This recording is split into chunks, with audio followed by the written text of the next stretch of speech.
오늘 대화는 좀 더 충격적인 인물에 대한 그 폭로인데, 권영에 그러면은 21대 안기부 장관, 30대 국방부 장관을 지닌 안기부와 국방부를 다 이렇게 두루 거친 장급의 인물이 흔하진 않잖아요. 이런 인물이 금독을 대한 제보를 받았는데 그걸로 나라고 하는데 쓰지 않고 오히려 문재인에게 딜을 넣어서 속된 말로 빨대를 꽂아서 이권을 취한 그런 더러운 일을 한 걸로 좀 파악이 됩니다. 충격적인 얘기인데 한번 말씀 들어보면 제가 질문을 좀 던지겠습니다. 말씀 들어보겠습니다. 예.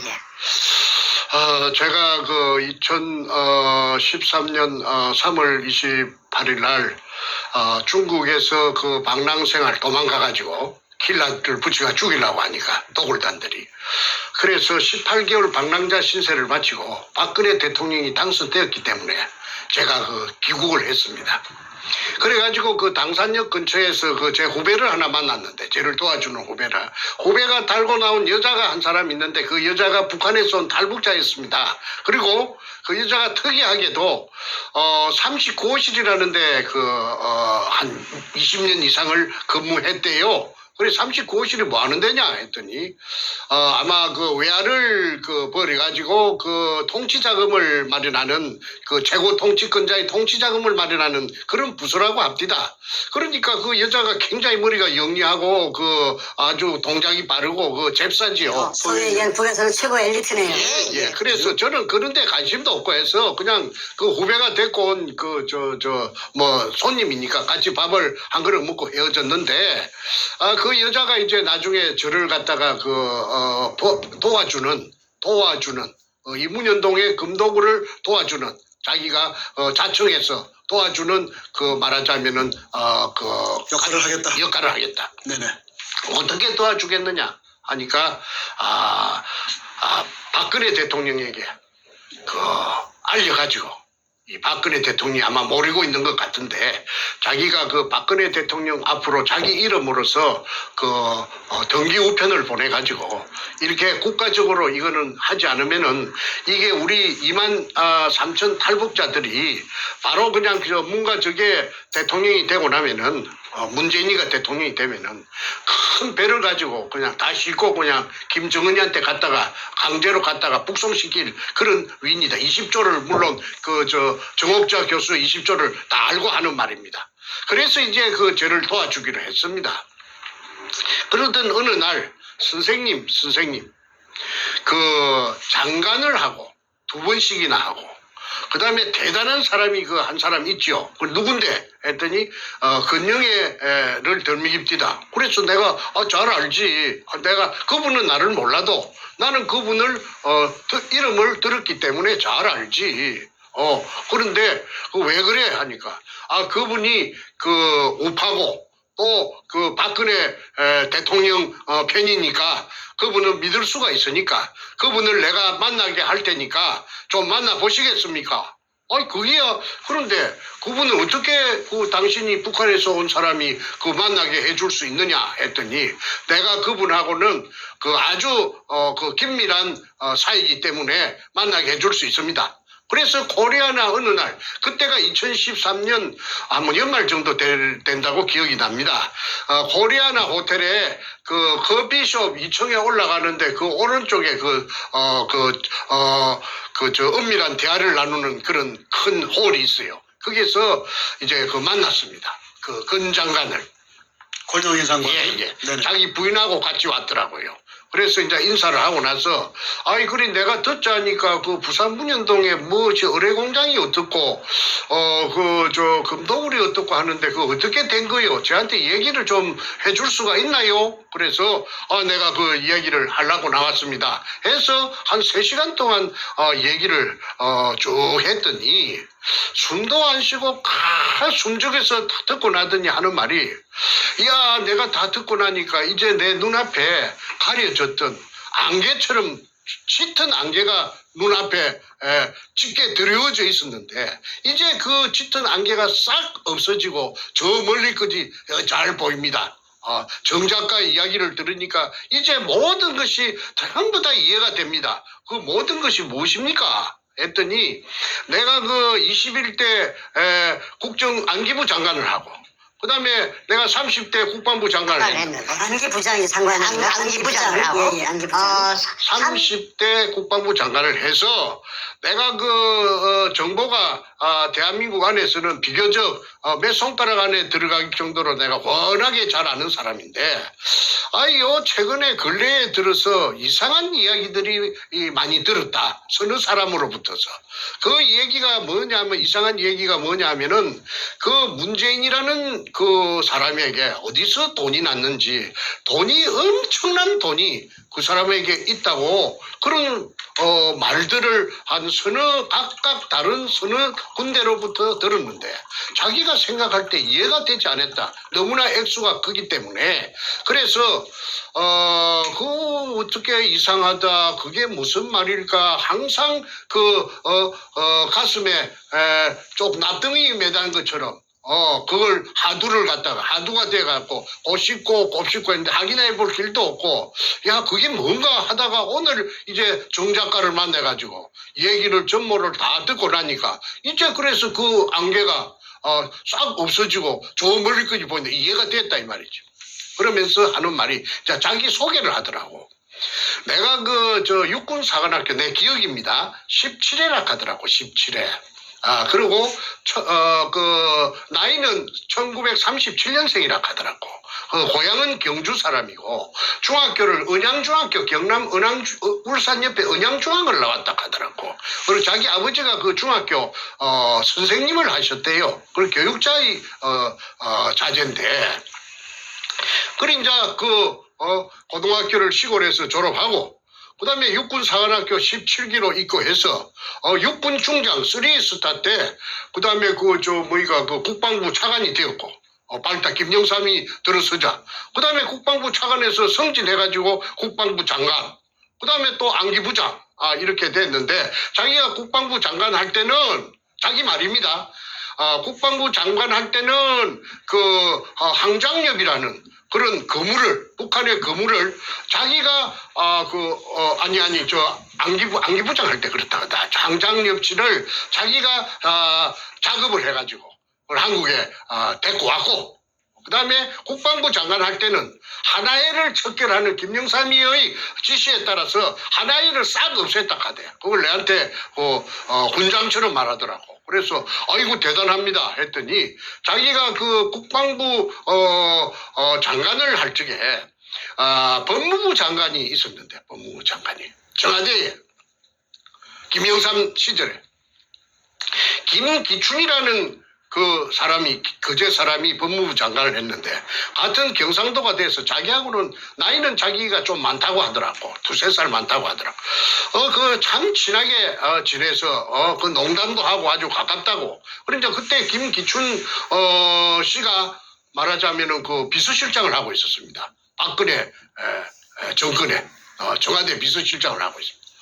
그래서 내가 이제 이렇게 알았으니까, 이걸 안 이상해. 내가 국가에, 19살 때부터 국가의 은혜로서 내가, 그렇게 높은 벼슬까지 내가 두 분이나 내가 했으니까 나는 국가에서 굉장한 혜택을 많이 받았다. 그러니까 국가에 이제 봉사할 기회가 이제 왔으니, 보온을 할 기회가 왔으니, 내가 몰랐으면 몰랐지, 이걸 안 이상해. 내가 가만히 있으면은 내가 이 사람도 아니다. 그러니까 내가, 내 늙은 내 모가지를 국가에서 필요하다 하면 내가 모가지도 내가 내놓을 수가 있는 그런 각오가 돼가 있는데, 이거 내가 알았는데 이 어마어마한 이 커넥션을 내가 안 푼다면은 내가 이 국가에 보존할 길이 없다. 그러니까 나를 믿어주겠소?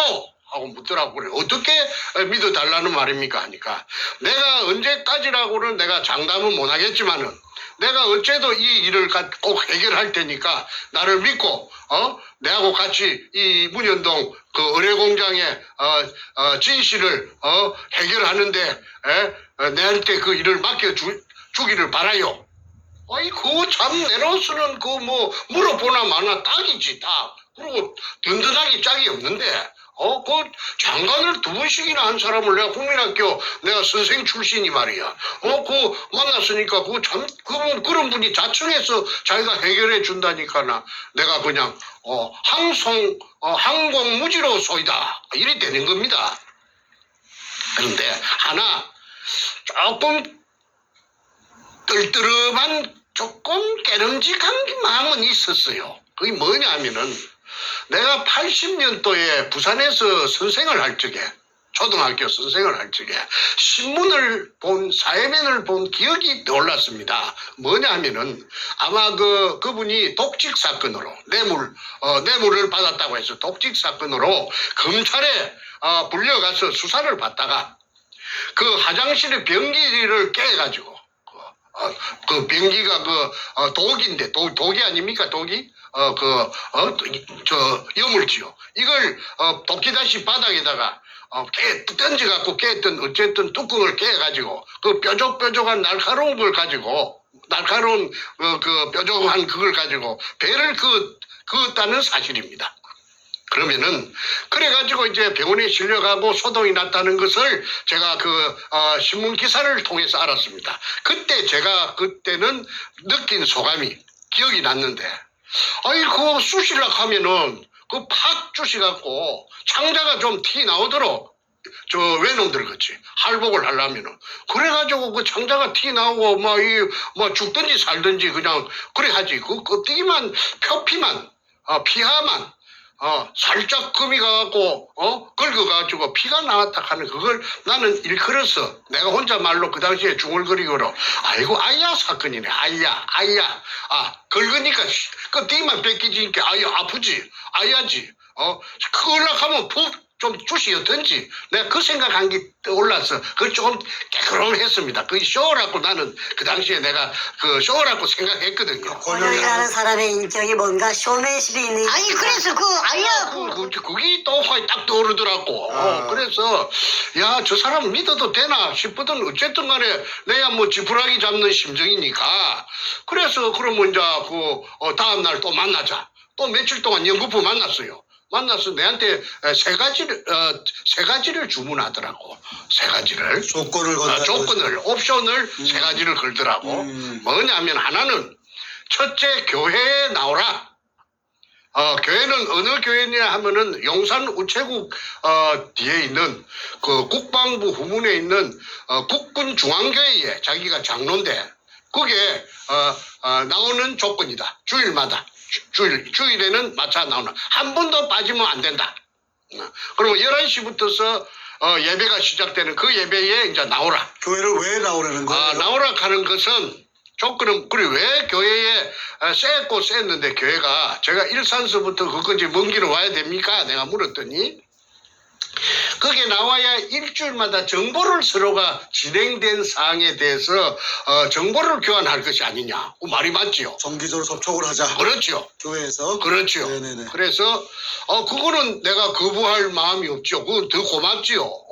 그래서 내가 나가기로 지키기로 했고 두 번째는 뭐냐 하면은 이 사건 자체가 대한민국을 죽이고 살리고 하는 사건이 될 것 같은데 자기가 퍼뜩 생각해 볼 적에 이 대한민국을 이걸 까딱 잘못하면 죽이는데 대한민국을 죽으면 안 되니까 살려야 되니까 자기가 이 일에 전력 투구를 해야 되는데 만약에 이 시간 이후에 딴 데 또 발설을 해가지고 2중 3중으로 발설을 해가지고 그물을 친다면은 그 말이 돌아서 자기 귀에 들어오면은 자기는 그 즉시 손을 뗄 것이다. 아무리 뭐 좋은 해결책이 있어도 딱 손을 뗄 테니까 절대 딴 데 그물 치지 말아라. 자기하고만 자기하고만 독점적으로 대화해라. 독점적으로. 자, 거기까지가 두 번째 조건이었고 세 번째 조건은 뭐였나요? 세 번째는 6월입니다. 6월. 절대 금 이야기는 어떤 경우에도 금 말은 골드란 말은 입 밖에도 내지 말아라. 그 골드란 말을 갖다가 입 밖에서 정작가 입에서 나왔다고 인정되면 제 손 뗀다. 내가 손 뗀다.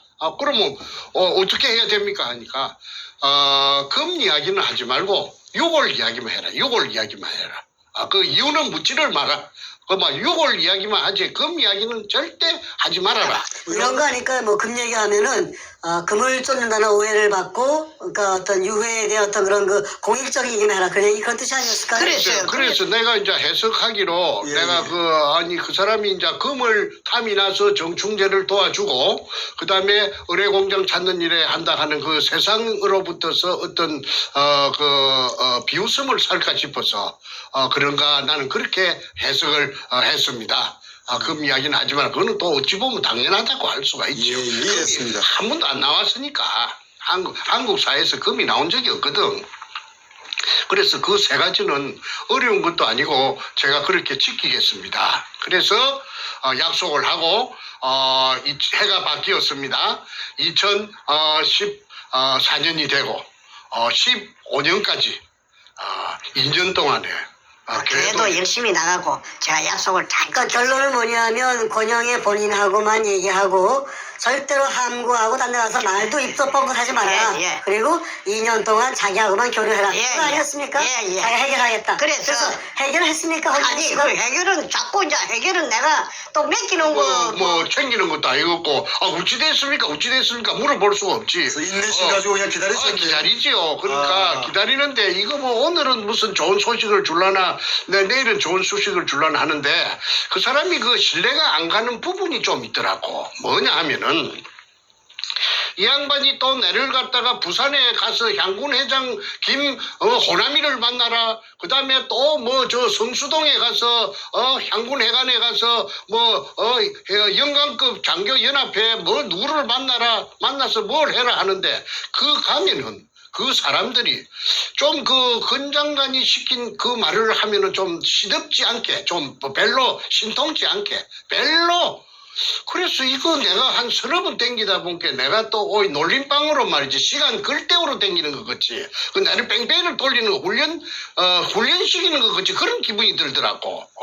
그래서 이거 무엇이 이게 옳은 일인가 나쁜 그 구전 일인가 내가 부산까지도 갈 때 내가 무슨 어디 월급 받는 사람도 아니고 내가 어디 뭐 연금이 나오는 사람도 아니었고 전부 생돈을 가지고 땡기려고 한 게 죽을 지경인데 동쪽으로 가라 서쪽으로 가라 하고 또 심지어는 한 번씩 내를 불러내는데 그 남산 케이블카 밑에 건국회라는 데가 있어요. 비석이 있어요. 그 건국회에 총회 하면 내를 꼭 나오라고 그래요. 그러면 내가 그 사무실이 있는가 싶어 찾아갔더니 케이블카 밑에 도로 옆에 갈비탕집에서 그래서 갈비탕집에서 2층에서 세를 내갖고 한 5, 60명 모이는데 사무실도 건국회 사무실도 없어요. 건국회 회장이라요. 그 양반 그 근영애가 예. 근 장관께서 그런데 이 밑에 오는 사람들이 그 회원들이 그 주로 군인들인데 예비역 군인들인데 이 사람들이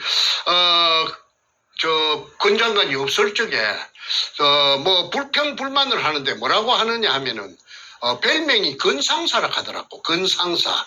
권영의 장관을 대해서 장관을 근상사가 뭐 오늘은 뭐 웃자고 저자고 사더라고. 그래 근상사를 누구를 보고 근상사라고 하요 함께. 근영의 그 장관의 별명이 근상사라고. 근상사 아니요. 그래, 상사라 하면은 그 장교하고 소위하고 그 병장하고 사이에 저 내무반에 가면 중대 스님하사 그런 그 특무상사 위에 작대기 밑에 4개에다가 권상사라 부르는 이유가 있겠네요. 왜 그래 그렇게 근상사 부릅니까? 왜 근상사라고 그 계급을 몇 계급을 강등시켜 갖고 근상사가 뭐요 예, 예. 했더니 예. 좁쌀 영감이라고 이게 막 시시콜콜하게 막 오만 것 때만 거 다 챙기고 다 그거 하고 그다음에 그 인색하기로 말하자면 구두쇠기로 이로 말할 수가 없다 이거야. 그러니까 권영애 씨가 없을 때 흉을 그렇게 받고 그래서 내가 근상사라 하는 그걸 내가 글을 쓰는 사람인데 충분히 내가 그 근상사 왜 근상사라 하는지 내가 어필할 수가 있죠. 그래서 내가 하나 회의감이 드는 것이 근상사라 하는 별명으로 자기네들 그 군대 후배들이 놀리는 그런 별명을 지을 정도 되면은 저 사람이 어떻게 이렇게 큰 이런 어마어마한 이런 일을 해결을 과연 해낼까 하는 그런 의구심이 들었어요. 그런데 아니나 다를까 그 김기춘 그 양반을 만났다 하는 그런 명쾌한 이야기도 안 하고 청와대에 자기는 마음대로 출입할 수 있다고 해놓고는 들어가서 박근혜 대통령하고 만났다는 얘기도 없고 내가 물어봐도 아이 뭐 조금 더 기다리라 뭐 이런 식으로 조금 귀찮은 그런 기색도 보이고.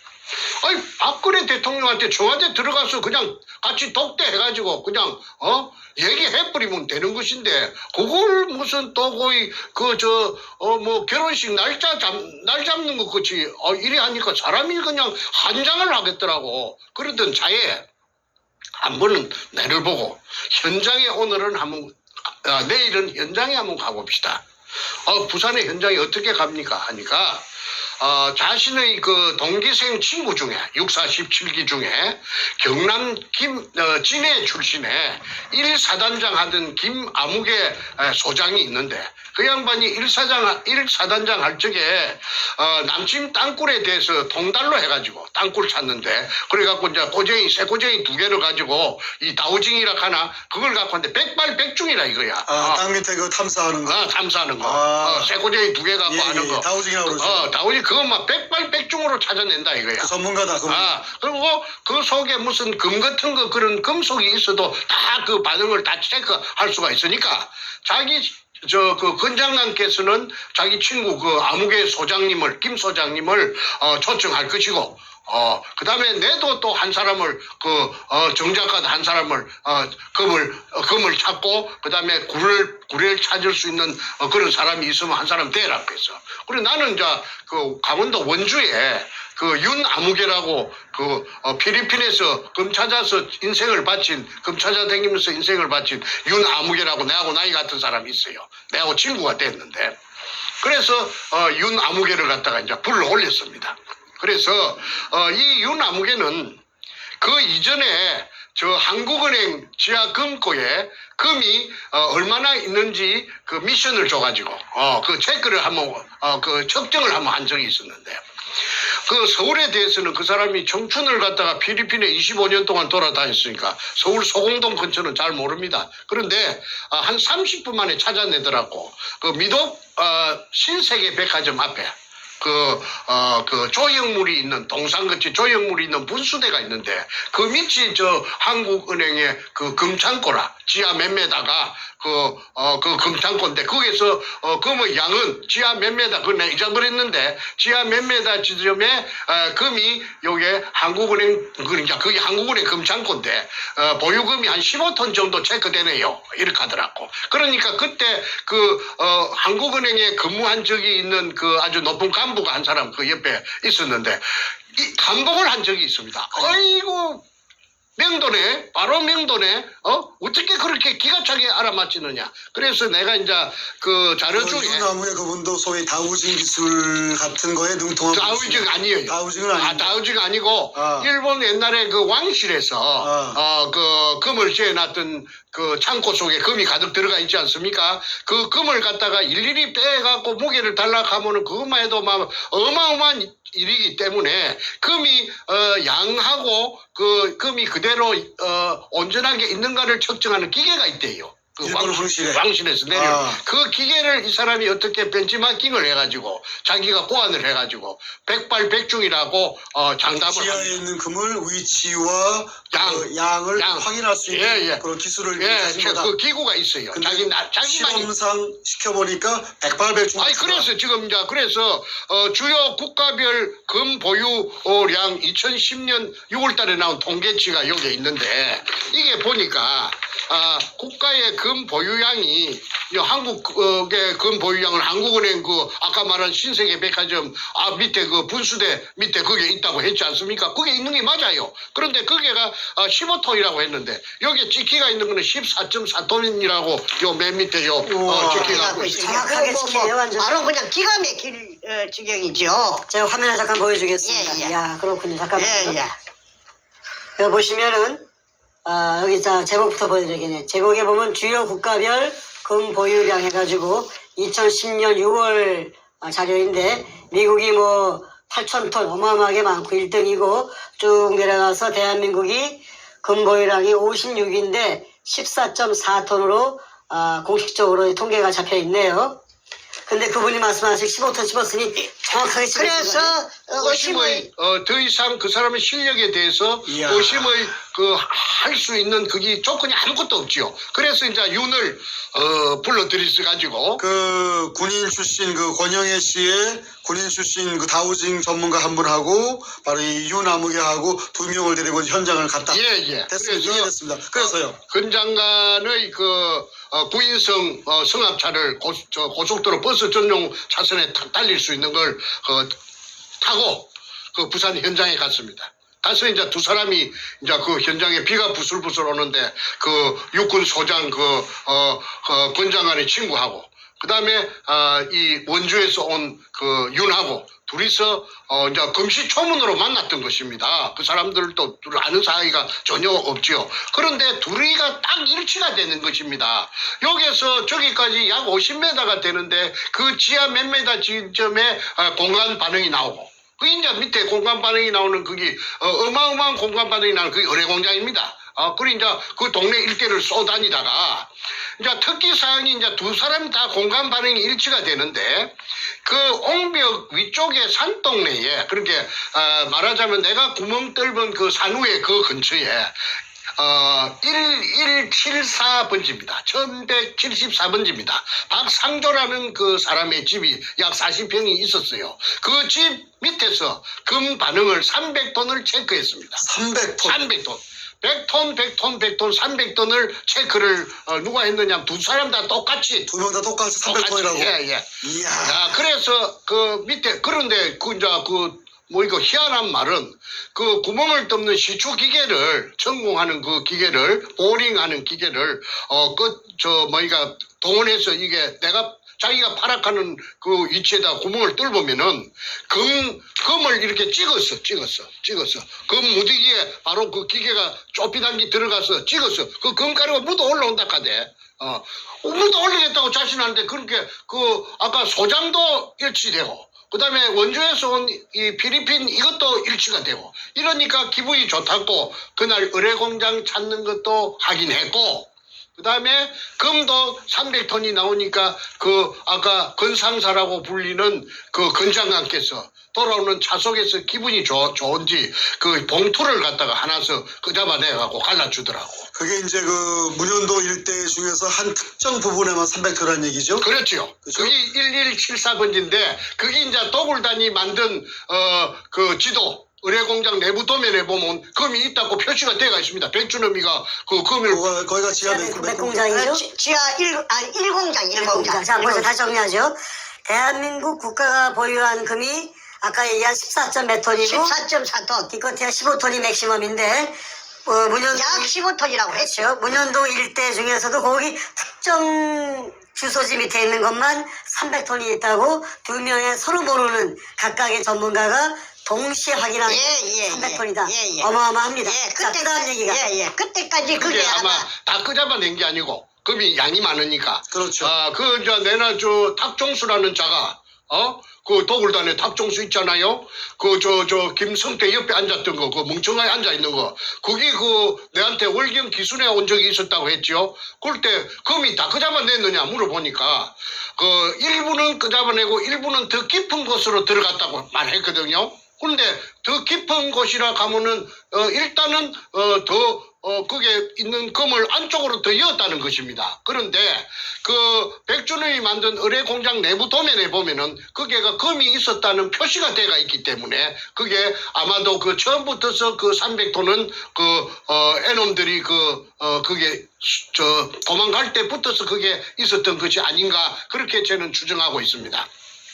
자, 그래서 이제 군영을 떨벌라고 혈안이 됐던 것입니다. 그런 때마다 자꾸 동네 주민들이 방해를 하고 온갖 세력들이 방해를 하기 때문에 기계가 뚫으려고 내려갔다가도 서울에서부터 내려갔다가도 님비 현상으로 인해서 박구에서 올라온 헛돈을 많이 썼습니다. 자, 그런데 이제 권 장관께서 아까 이제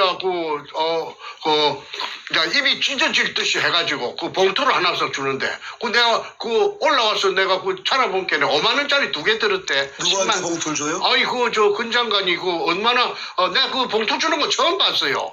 그런데 그 10만 원 들었는데 그건 뭐이가 윤은 얼마 들었는 거 내가 물어보지 않았어요. 왜 그러냐 물어보면 내 자신이 너무나 비참할 것 같아서 내가 자존심도 있고 해서 내가 그냥 입 닫고 말았는데 솔직히 말해서 그 어디 가작값도 아니고 말이지 5만 원짜리 2장을 갖다가 여주서 저 사람이 그러기 아주 작구나. 그런데 자기 집에 가보니까 자기 집이 내나 분당에 그 죽전에 있는 그 현대 아파트 앞에서 현대백화점 죽전역 앞에 현대백화점 앞에서 마을버스를 타는데 LIG 아파트라고 기억이 됩니다. LIG 아파트 옆에 자이 아파트 80평에 살더라고. 80평에 그거 늘은데 어떻게 이 집이 운동장 같은 집에 삽니까 하니까 그 자기가 그 평생에 책이라든지 무슨 이런 물건 같은 걸 버리기도 아깝고 해서 식구가 며칠 되지 않지만은 이런 넓은데 아니면 안 된다고 그랬어. 뭐 집은 대걸 같은 집에 살더라. 잘 사네요, 소위 얘기해서. 80평짜리 아파트 살기가 쉽지 않죠. 청소만 하려고 해도 청소하는 전담 요원이 한 사람 있어야 됩니다. 자, 그래서 연금도 나오고 또 장관하면서도 많이 벌 있을 건데 그렇게 항상 오라고 해가지고 가면 밥때가 되면은 죽전역 앞에 현대백화점 뒤에 항소곡반이라고 갈비탕집이 있어요. 불고기도 팔고. 불고기는 내가 한 번도 안 얻어먹어봤고, 갈비탕 5,000원짜리. 항상 그겁니다. 그래서, 그거라도 내가, 나는 5,000원짜리 그런 거는 내가 시들해서 잘 안 사먹는데, 거기서 내가 5,000원짜리를 질리도록 묵은 그 기억이 납니다. 어쨌든, 그분을 헐뜯으려고 나온 것이 아니고, 항상 사이드로 뺑뺑 돌더라고. 사이드로. 문현도 현장에 처음 간 거는 한 번밖에 없고. 그래 내가 그 다음에 이제 KBS PD 양성모라고 기억이 됩니다. 키가 좀 후리하이 큰 길. 이걸 뭐 어떻게 해가지고 양성모죠. 양성모. PD를 이 젊은 사람을 갖다가 어떻게 해가지고 이 사람 됐고 저 중국의 해남도에 가고 그거 갔다 오고 프로를 찍고 그랬었더라고. 그래서 왜 해남도를 부산 문현동을 놔주고 해남도면 하이난섬.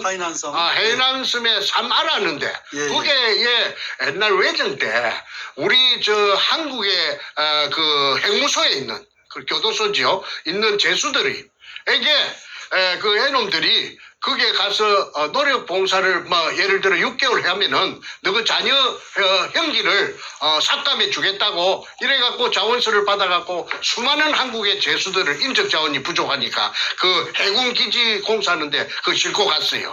그게 가서 해방이 되자 돌려보내야 됨에도 불구하고 돌려보내려면 귀찮으니까 거기에서 총을 쏴면은 총알도 아까우니까 그냥 구디 파갖고 인부들 씨가 큰 구디 파갖고 자기 구디에 자기가 죽창으로 찔러 죽이고 그만 총에 대금 꽂아갖고 찔러 죽이고 그만 개머리판으로 두들고 그만 망치로 때리고 해가지고 강제징용된 사람들의 희생된 현장을 갔다 이거죠. 그래서 이제 그게 고구마밭에 이제 말을 갔다 온 이야기를 그래 하대. 고구마밭에 고구마가 무성한데 흙을 구두발로 가지고 앞뿌리를 가지고 흙을 한 10cm만 덕덕 걷으면은 탁 발에 밟히는데 그게 두개골이라 두개골.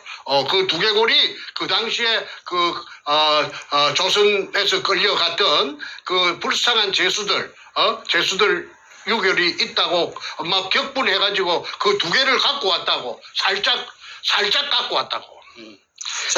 그래서 항상 그렇게 내하고 문현동하고 무슨 해남도하고 상관이 있으며 욕을 하고 여기에 욕을 청계가 지금 규명을 해야 됐긴데 해남도 욕을 갖다가 물론 그것도 중요한데 자꾸 바깥으로 돌더라고. 잠깐만 정리 한번 하겠습니다. 지금까지 말씀을 쭉 들어보면은 권영애 씨한테 모든 정보를 주었고 그분도 자신하고만 독점적으로 이 일을 추진하자고 얘기했고 그런데 한 2년 3년 터울 시간 동안에 아무것도 한 게 없다. 단 현장에 가서 300톤인 거 확인까지만 해도 너무 좋아했고 그리고 뭐 중국 가서 뭐 그 피해당한 저 징용자들 현장만 갔다 오는 걸로 하고 이 사건을 가지고 김기춘 당시 실장이나 박 대통령에게 뭐 얘기했다든 그런 것도 전혀 없이 그냥 시간만 허비한 거네. 그렇지. 그래서 그러던 차에 이거 무엇이 또 자꾸 이제 만나는 빈도가 그 조금씩 이제 어디 외국에 간다고 해가지고 또 몇 달씩 갔다 오고 하다 보니까 핫바지 방구 새듣기 조금씩 희미해집니다. 그러던 차에 그 2015년 연말입니다. 그 제가 기가 막힌 또 어떤 사건이 발생합니다. 그거는 제가 오형제 중에 장남인데 제 그 전부 남자만 5인데 그 둘째하고 넷째 내 밑에 하고 넷째하고 둘이서 그 도굴단에 따라갔던 것입니다. 그 문현동 현장에. 그런데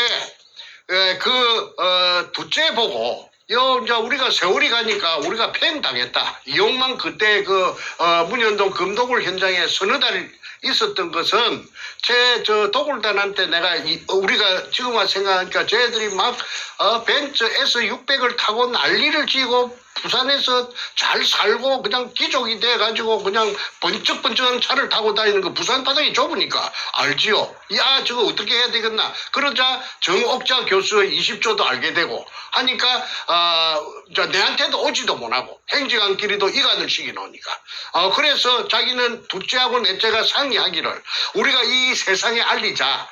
그러면 어떻게 해야 되느냐면 문재인이 그 사무실이 사상에 있는데 국회의원 사무실이 거기에 들어가서 사건을 하나 일으키자. 그게 뭐냐면 그 문재인이 사무실의 신나통 사건입니다. 그래서 둘째는 간이 작아갖고 아이고 나는 무서워서 안 할래 하고 옹골아져삐고 빠져삐고 그러면 넷째는 젊었을 때 그 어릴 때 권투 선수니까 주먹이 세니까 그럼 내가 혼자 하겠다 해서 문재인이 국회의원 사무실에 그 인질극을 신나통을 들고 가서 인질극을 벌렸던 그 사건이 언제였죠, 시점이? 2015년 12월 30일이라고 기억이 됩니다. 네네, 알겠습니다. 예. 그래서 그때 내한테 전화가 왔더라고. 이제 그날 막 뉴스에 오전 10시부터서 밤 12시 자정까지 온 한국에 있는 공중파든지 종편이든지 무엇이든지 전부 방송국이라 하는 방송국은 전부 다 이것만 지급했습니다. 부산 문현동 이것만 정규 방송 중단하고 부산 문현동이 아니고 사상에 그 문재인이 사무실에 그 신나통 인질극 이것만 계속해서 들었습니다. 그런데 12시 자정이 지나니까 약속이나 한 것처럼 딱 전부 다 올 수도 없다 있고 모든 방송이. 누가 조정했지요. 누가 조정을 작동을 했죠. 그러네요.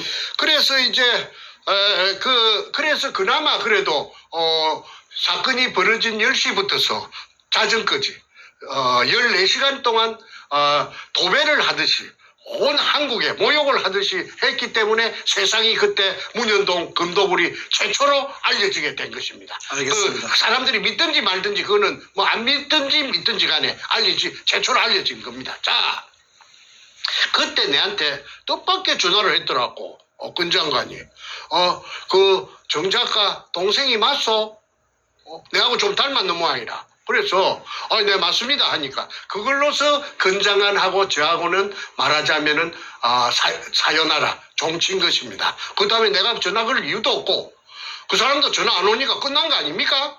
그런데 내 마음속에는 굉장히 괘씸하지요. 정보만 쏙 빼갖고 가서 말이야. 핫바지, 방구 새듣기 말이야. 장난치는 것도 아니고. 그렇다고 내가 맡기는 거 달라 하는 식으로 서로가 계약이 있었던 것도 아니고. 내가 항의할 수도 없고. 그래서, 자, 잠깐만. 제가 한번 좀 질문을 하나 할게요. 좀 납득이 안 가는 부분이 있는데, 그렇게 2, 3년간 공을 들이고 권 장관과 관계를 맺다가, 이번에 그 동생분의 그 문재인 사무실 신나 사건이 벌어지자마자, 그러고 이제 관계를 끊었다 하셨는데, 왜 끊으신 거죠? 아니, 그쪽에서 마무리를 해줘야 될 텐데. 2년, 3년 동안, 횟수로 3년 동안 질질 끄고 사람을 갖다가 민방위 훈련시키는 것처럼 골탕을 먹여놓고는, 외국에 간다, 어쩐다 해가지고 그냥 문현동하고는 별로 관심도 없고 하니까 저 틀렸구나. 나는 이미 고표를 쳤습니다. 그렇다고 해서 그 사람이 내하고 나이가 얼추 같다고 하면은 다그치기라도 할 텐데 그러지도 못하고 장관을 2번이나 했으니까 내가 항의도 할 수가 없고 그러던 차에 내가 정보만 또 쏙 빼가지고 또 이용당했구나. 그러면 저 사람은 그 정보를 갖고 어디에 쓸까? 어디에 썼을까? 내가 바보가 아니니까 생각해 봤지요. 그거는 저는 그렇게 생각합니다.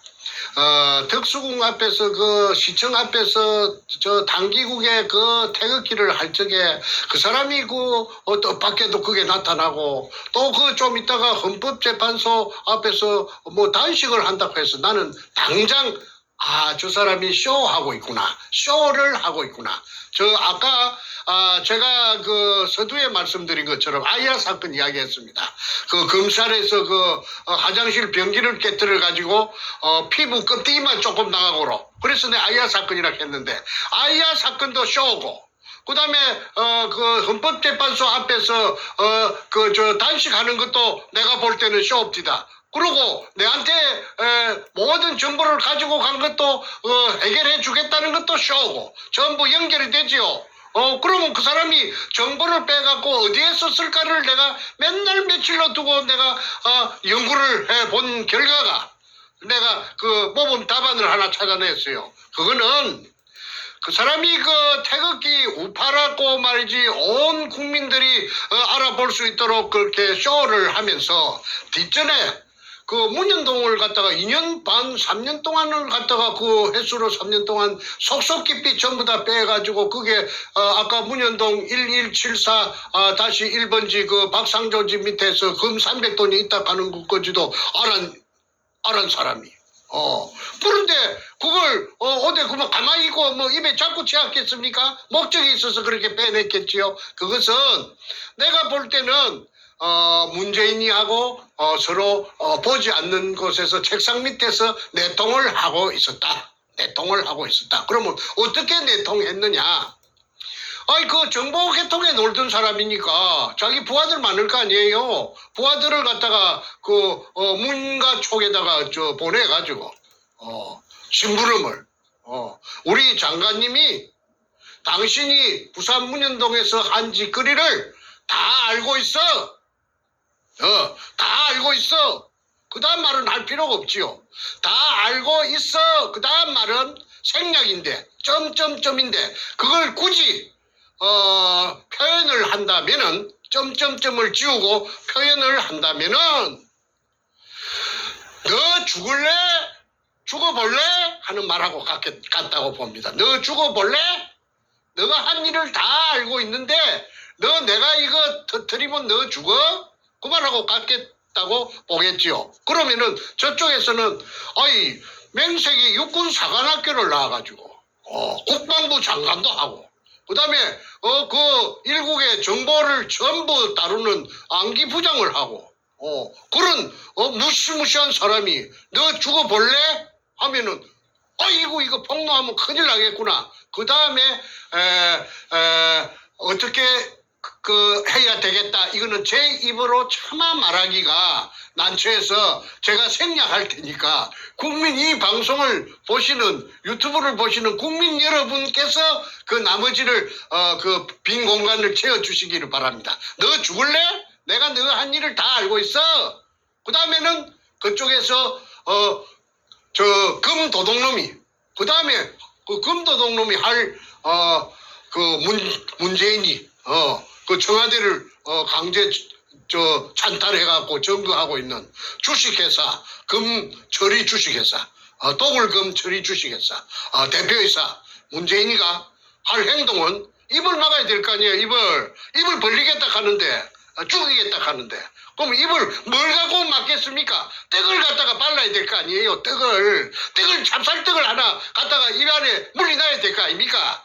그래서 그 찹쌀떡이 뭔가는 여러분들이 방송 들으시는 분들께서 국민이니까 판단하시고 그 다음에 제가 그 헌법재판소 앞에서 내가 전부 다 나를 찾아보시오. 내가 이 나이가 이리 노구해도 내가 국가와 민족을 이렇게 사랑하기 때문에 내가 이렇게 죽을 수도 있는 단식을 이렇게 하고 있지 않소. 그 쇼고. 그 다음에 그 문현동에 대해서 박사학위 논문을 쓸 정도로 전부 다 알맹이를 쏙 빼갖고 갔으면 그걸 갖다가 왜 태극기 집회 때 안 뜯어졌나 이 말이야. 그걸 뜯어졌으면은 그때 이 나라가 말이야 바로 잡히고 박근혜 대통령 감옥에 가지도 않고 말이야.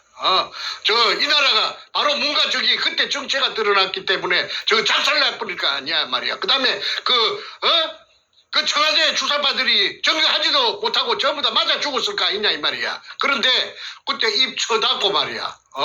그 다음에 쇼만 하고 말이야. 그래서 내가 쇼라고 하는 거라. 쇼의 달인이라고 지난 6월 12일 날 2018년 6월 12일 날 미국에 오기 직전에 그 인천공항에서 시간이 좀 남았어. 그거 한 프로 찍었어요. 뭐라고 찍었느냐면 종교 깡패라고 찍었어요. 종교 깡패라고 근영애. 그 다음에 또 하나 더 있어요. 경실련 만든 진짜 야가 빠진 깡패 있지요. 인상도 고약한 서경석이라는 그자는 이 방송을 하니까 고작 내한테 항의한다는 것이 뻥이야 하고 SNS에다가 내가 방송한 것이 뻥이라고 그러대. 자, 그런데 6월 15일 종교깡패라고 내가 근영애를 1차 내가 그 정체를 내가 폭로하니까 그 이후에 이 사람도 창피한 건 알았는지 그 이후에 공식 석상에 보이질 않는 거야. 그거는 뭘 의미하느냐. 자기의 가장 지부를 정충재가 어디 책을 쓰는 사람인데 무시무시한 책만 썼는데 내가 겁을 내겠어? 그러니까 이 분께서도 내가 지금도 늦지 않았으니까 지금이라도 자신이 내가 오해를 하고 있다면은 공식적인 매체에 나타나서 유튜브도 좋다고 나타나서 문현동 그때 취득한 정보를 내가 문가한테 공갈로 쳐서 좀 빼먹었다.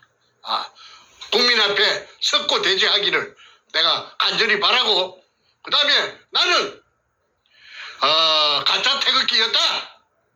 공개를 하는 것이 위장한 가짜 태극기였다. 그리고 반문연대고 나는 글로벌리스트다. 한국의 국정원장들은 거의 다 글로벌리스트라 하대. 이걸로서 오늘 방송은 제 할 말은 다 했습니다. 나머지는 세월이 가면은 아까 찹쌀떡을 묵었는지 찹쌀모찌를 묵었는지 호떡을 묵었는지 나타날 겁니다.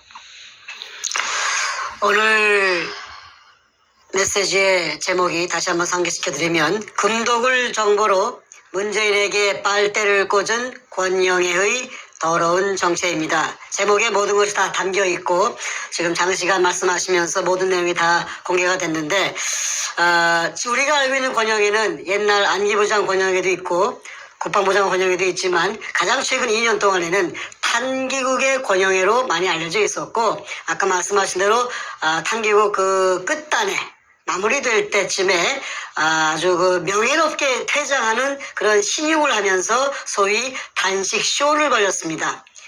뭣도 모르 아무 영문을 모르는 대부분의 태극기 국민들은 야 권영애 장군이 저렇게 애국자구나 라고 이제 오해를 하게끔 아주 멋들어진 연극을 한 사람인데 오늘 말씀 들어보니까 그 모든 것이 정말 쇼의 극치였습니다.